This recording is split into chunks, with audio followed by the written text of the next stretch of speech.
যদি সময় মতো দাবি আদায় না হয় সংসদ এবং রাজপথ একাকার হয়ে যাবে। গণভোটের গণরায় বাস্তবায়ন করতে হবে। গণভোটে 70% মানুষ হ্যাঁ পক্ষে, সংস্কারের পক্ষে ভোট দিয়েছে।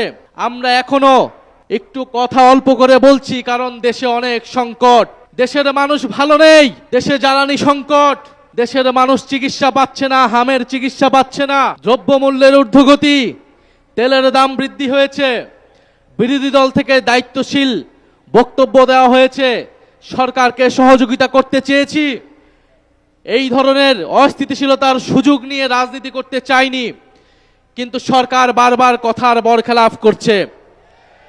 সরকার বিশ্ববিদ্যালয়গুলোকে দলীয়করণ করছে, গুন্ডা বাহিনী লেলিয়ে দিচ্ছে, সকল প্রতিষ্ঠানকে দলীয়করণ করছে, বিচার বিভাগকে কুক্ষিগত করার চেষ্টা করছে। বাংলাদেশের জনগণ, বাংলাদেশের ধর্মপ্রাণ দেশপ্রেমিক মানুষ এই নতুন করে জেগে ওঠা স্বৈরতন্ত্র, পুরনো বন্দোবস্ত, পুরনো সংস্কৃতিকে যারা টিকিয়ে রাখতে চায় তাদেরকে কোনোভাবেই প্রশ্রয় দেবে না। বাংলাদেশ খেলাফত মজলিস সহ 11 দল, জাতীয় নাগরিক পার্টি এনসিপি সর্বদা ঐক্যবদ্ধ আছে।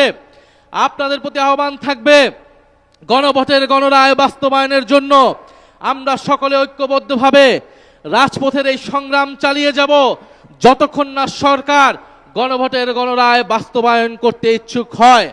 আর সরকার যদি গায়ের জোরে, 2/3 জোরে গণভোটের গণরায়কে উপেক্ষা করে, তবে তার পরিণতিও পুরনো ফ্যাসিবাদীদের কায়দায় হতে হবে। ফলে এই হুঁশিয়ারি আমরা দিতে চাই, কিন্তু আমরা চাই দেশে স্থিতিশীলভাবে এই দেশের সমস্যার সমাধান হোক। সরকার যত দ্রুত গণরায় মেনে নেবে